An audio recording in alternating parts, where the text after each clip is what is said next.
নমস্কার বন্ধুরা, আর বাকিতে নদী ভিলেজ ফুটে সবাইকে স্বাগত। চলে এসেছি আজকে বৃষ্টির দিনে শরীর মন ফুরফুরে করার জন্য। আজকে আমি মশলা চার রেসিপি বানিয়ে দেখাবো। তো কি মশলা ব্যবহার করছি তার জন্য কিন্তু ভিডিওটা প্রথম থেকে শেষ অবধি দেখতে হবে। আর ভিডিওটা ভালো লাগলে অবশ্যই একটা লাইক আর একটা শেয়ার করতে হবে। তো চলুন শুরু করি আজকের রেসিপি। তো রান্নাঘরে চলে এসেছি। আজকে এই মশলা চার রেসিপিটা করার জন্য আমি প্রথমে আগে উনুনটা ধরিয়ে নেব।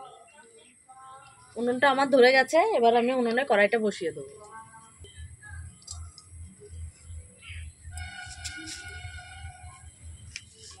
তো বন্ধুরা, মশলা চা করার জন্য আজকে যে মশলাগুলো নিয়েছি সেই মশলাগুলো একটু দেখিয়ে দিই। তো এখানে আমি নিয়েছি তেজপাতা দুটো, আদা কুচি নিয়েছি, এখানে নিয়েছি গোলমরিচ, এখানে মৌরি, 4টে এলাচ, 4টে লবঙ্গ, 4টে দারচিনি। তো এই কটা উপকরণ দিয়ে কিন্তু আমি আজকে মশলা চাটা তৈরি করে দেখাবো। তো কড়াইটা আমার গরম হয়ে গেছে। এবারে আমি এখানে গোলমরিচ, মৌরি, এলাচ, লবঙ্গ আর এলাচ, লবঙ্গ আর দারচিনি এই সবগুলো মিলে একটু কড়াইতে দিয়ে একটু ভেজে নেব। তো সবগুলো মশলা আমার ভাজা হয়ে গেছে, এবার আমি নামিয়ে নেব।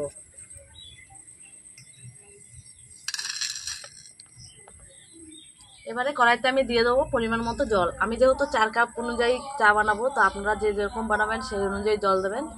আমি 4 কাপ চায়ের জন্য আমি এখানে 1 গ্লাস জল দিচ্ছি।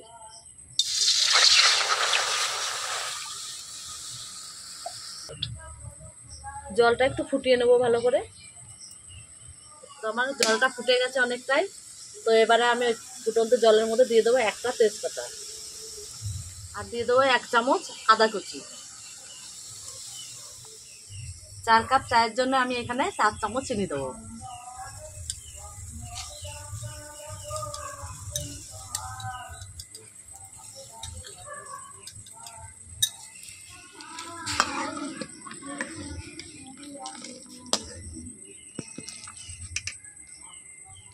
এবারে চিনিটাও জলে ফুটে গলে গেছে। তো এবার আমি দিয়ে দেবো এখানে চা পাতা। তো এখান থেকে আমি কিন্তু 4 চামচ চা পাতা নেবো।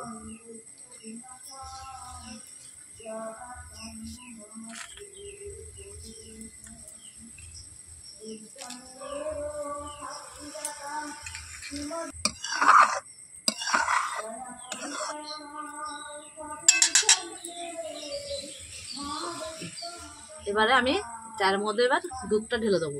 তো আমি এখানে কিন্তু 2 কাপ দুধ নিয়েছি।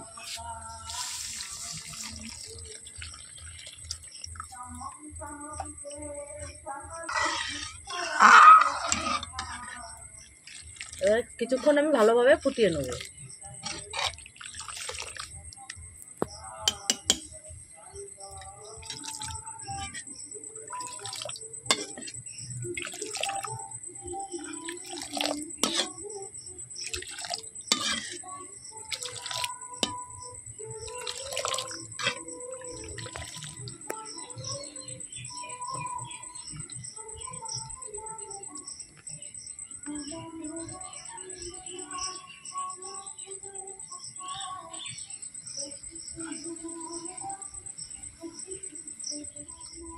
তো আমার চা রেডি হয়ে গেছে, এবার আমি চাটা নামিয়ে নেব।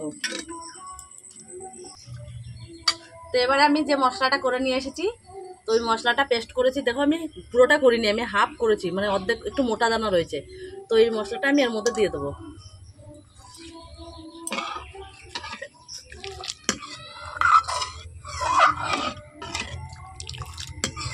এই মশলাটাতে তো চায়ের টেস্ট আর সুগন্ধ এত ছড়াবে, দূর থেকেও মনে হবে যে হ্যাঁ এবারে চা হচ্ছে। তো এবার আমি নামিয়ে নেবো।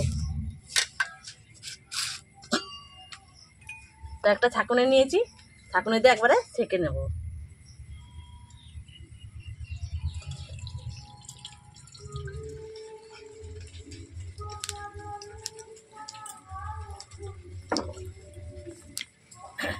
এই মশলা চায়ের সঙ্গে গরম গরম পকোড়া একবারে জমে যাবে বৃষ্টির ভেতরে।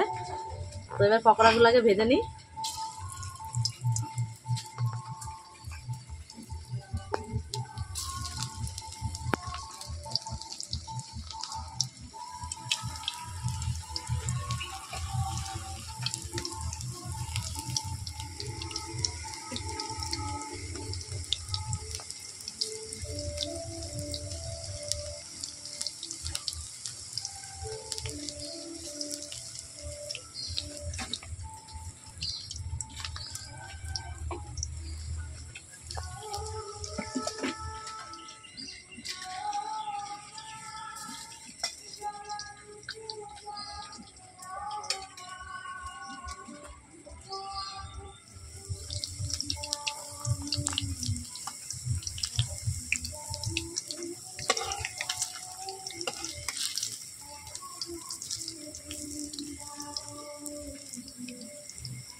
পকোড়াগুলো আমার ভাজা হয়ে গেছে, এবারে তুলে নেব।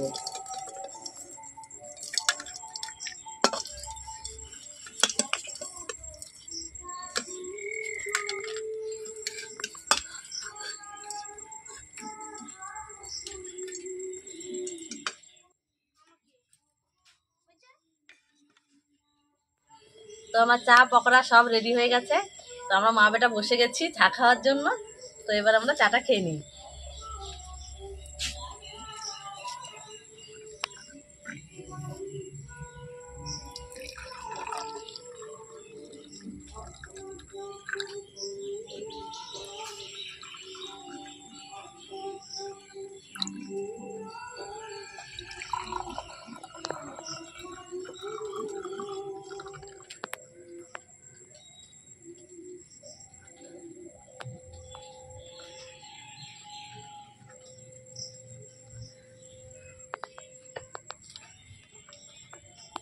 ধরে নাও।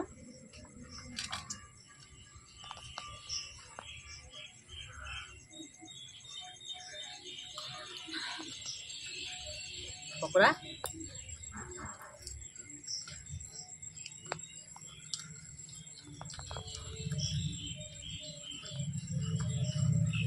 খুব ভালো হয়েছে।